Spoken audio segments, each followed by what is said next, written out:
Alright, so hi guys, what's this? An actual, I'm talking about the artwork video that's on screen? That never happens, almost never in my life. Anyway, let's get the little shill out of the way and then we will get into the artwork for today. Thank you as always to my amazing Patreon patrons. Without you guys, this wouldn't be possible. I love you all so much. And if you guys want to find a way to support me, I do offer physical rewards as low as $5 a month. That includes international shipping, where I have my sticker tier, and then for $10, I have my print tier. Higher up, I have all the previous rewards, but I also throw commissions in with those higher tiers, as well as the ability to be a part of my Patreon only Discord, where you can chat with me, we can hang out. We're pretty chill in my Discord. It's also pretty small, so I don't get overwhelmed because I'm not a big bean to really have mods in it, so I like having things small and collected.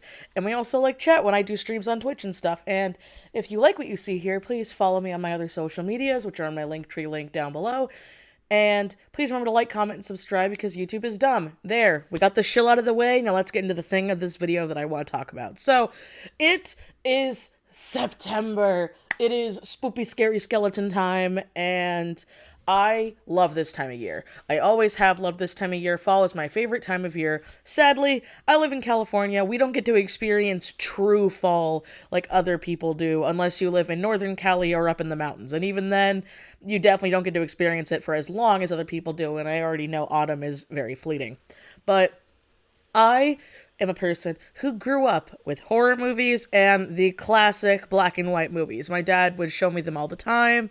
Same with the Twilight Zone episodes and Outer Limits. Does anybody know Outer Limits? Because everyone knows Twilight Zone, but not everybody knows Outer Limits or oh, I forget what the technical term was, but it had to do with a painting gallery. It was an anthology horror show, but it was about a guy and he would go through different, horror paintings, and there would be things based on the paintings. But, yeah, I just want to know if I'm the only one there. So, the inspiration for this was the original The Bride, from The Bride of Frankenstein, which I always find funny because if I remember correctly, in the classic one, now granted, I haven't seen the original black and white one in years.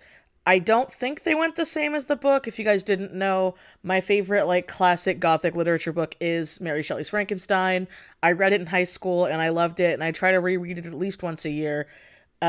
Especially around this time because I just love the book. And a lot of the old-timey movies, I blame just how movies were at the time. They couldn't go as dark as they, do in the book. And ironically enough, the film with Robert De Niro is the closest adaptation movie-wise I think we will ever get. At least right now. We've had other ones, but they always try going steampunky about it, or they try making Victor a psychopath. So, needless to say, with all of that, the ramble on here. So I know I see a lot of people always do interpretations for monster girls and monster things. And the original thought for this was, one, I never do enough side views and I need to practice on that, and I really want to do that. So I remember that I was going through Etsy and I was seeing some people doing cool stained glass side view things where they were keychains, resin, things like that for classic superhero monsters. Brain. They were doing classic horror movie monsters, which is something I actually kind of wanted to do. Not so much the stained glass thing, but I want to make classic movies and horror movie merch because I'm a huge horror fan and my artwork definitely doesn't depict that, and I want it to. So I was thinking, because I recently got into the acrylic pin game, I was like, ooh, what would make a really cute iconic pin? And I'm like, oh well, duh, The Bride.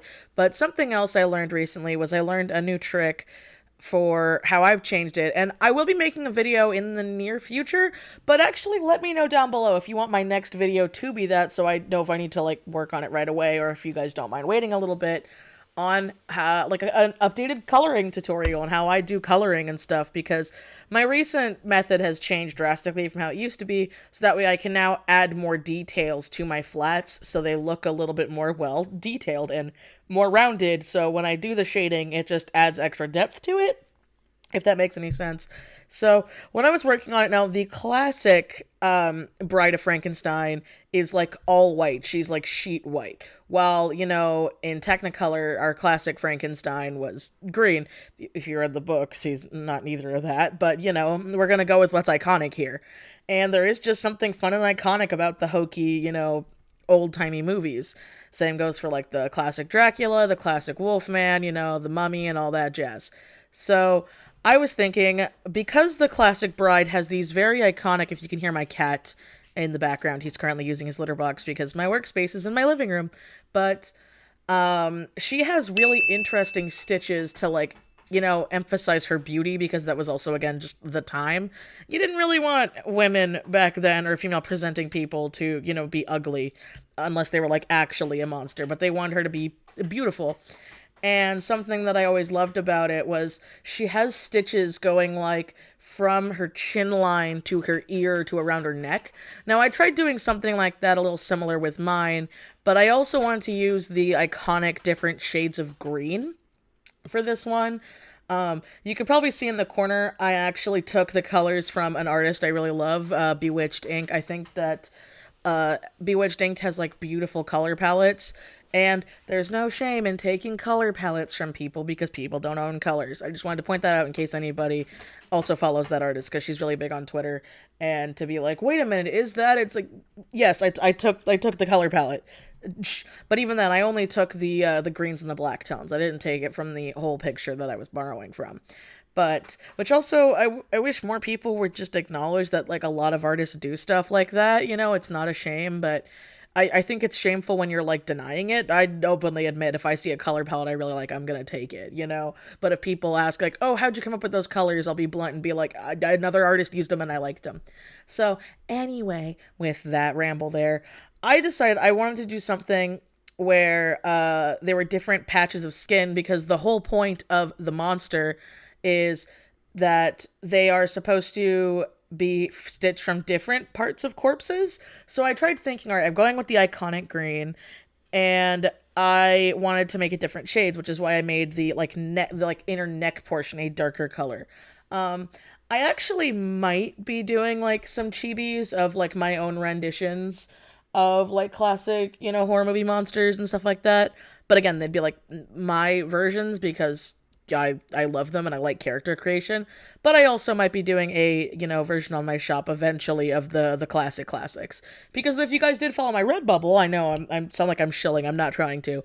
But there was a point where I was doing a lot of repeating pattern stuff with like classic horror movie monsters, and I realistically only got like the Frankenstein and the Bride done and the Wolfman done.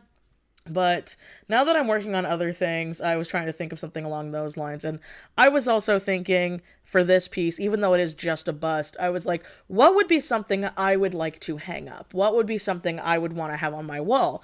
And I remember seeing this like in my head of this side view. And I want to do another one of, this might be really weird, but the Munster mom. Does anybody else know the Munsters? I forget her name. Like, my brain wants to say Lily, but I don't think the mom's name was Lily. I haven't seen the Munsters in years either. But I always loved just how iconic she looked, and I was thinking something along those lines, because that's also like a fun color palette I can mess with. Because it's like implied that she's a vampire. Again, I haven't seen the Munsters in years, but I also loved the Munsters. So thanks, Dad, for letting me grow up with those like really cool classic things. So I have a strong nostalgia for them. But I wanted to add the iconic stripe through her hair, but I wanted to do the different streaks. And something else I wanted to do was, it always bothered me, at least from the pictures I could find, that in, horror movie fashion, the monster in classic Frankenstein, had the bolts on his neck, and the bride never did. And so I thought, because I'm also ADV trash, there's a character that has like a weird piercing on his nose, and I remember being like, that kind of looks like a bolt. Why don't I put that on her nose? And then I decided, you know what, I'm going to add just a little extra pizzazz to it, and I'm going to make her eyes be the same color as like her earrings, so I have like a little bit of a cohesive color palette. If you guys are ever working on something like simple like this, it's usually good to have a very limited color palette where you want to stick to like the same hues and tones, so it just leads it to being very cohesive. There's no other smart artsy way to say it. It's just something I've learned over time. And so I decided to do that, where I had the cool lightning bolt earrings, the little piercing in her nose, and the really fun, I had so much fun messing with textured brushes for her lipstick, her eyeshadow, and being able to do like the details and the textures around her stitches, because I wanted to add more details to those. Like I said, I wanted to do more than just obviously the very basic pale skin and hair, which there's nothing wrong with, but I just think that this came out really, really cute. And I also had the idea come to me where, cough, cough, spoiler, for these stickers for my patrons for September of 2021, if you're watching this in the future, I wanted to try something different with it, so we're going to see how it comes. I actually got my stickers offset printed. If I actually like have my stickers at the time, I will post them, but if not, they'll be up on Twitter and Instagram by the time this video goes up. The stickers aren't here yet, but I want to try doing more fun stuff with that as well. You know, one of those iconic things when you're an artist and you're doing freelance and you're trying to build things is you need to learn to work smarter, not harder, and also reuse assets that you have that you are comfortable with. Obviously, I don't think people should milk stuff. I know some people get irritated when I use that saying, but this is how I feel about it. But at the same time, I don't think you need to make... I mean, obviously, unless you want to, no one's going to stop you. You don't really need to make, like, a new thing of every single thing as long as you know how to, like, save your files differently. But, yeah, I think that's all I have here. Again, I want to do another side view in the series where I have more, like, iconic, like, female monsters and stuff like that. And just like horror icons. I know I'd love to do Elvira and Brain Morticia, but while I love Morticia, her design is a little bit more, you know, simple, so nothing wrong with her. But I have thought about doing like Lydia Dietz and a couple of other people, but those are more, at least in my mind, more modern, like gothic horror-y icons, because even though I don't see Beetlejuice as a horror movie, I have to remember that some people did, and that a lot of kids did, especially with like a lot of the body horror scenes of those movies. So anyway, I'm rambling on here. This was my basic idea for it. I do want to do more in the future because I actually really like the design I came up with, so I would love to like revamp her whole outfit and do more with her. But yeah, I hope you guys enjoyed an actual art ramble of how I wanted to draw, you know, a cutesy thing of the bride. And yeah, okay, done rambling here. Thank you for coming. I hope you enjoyed. I make new videos every Wednesday. And as always, guys, I will see you next time. Bye-bye.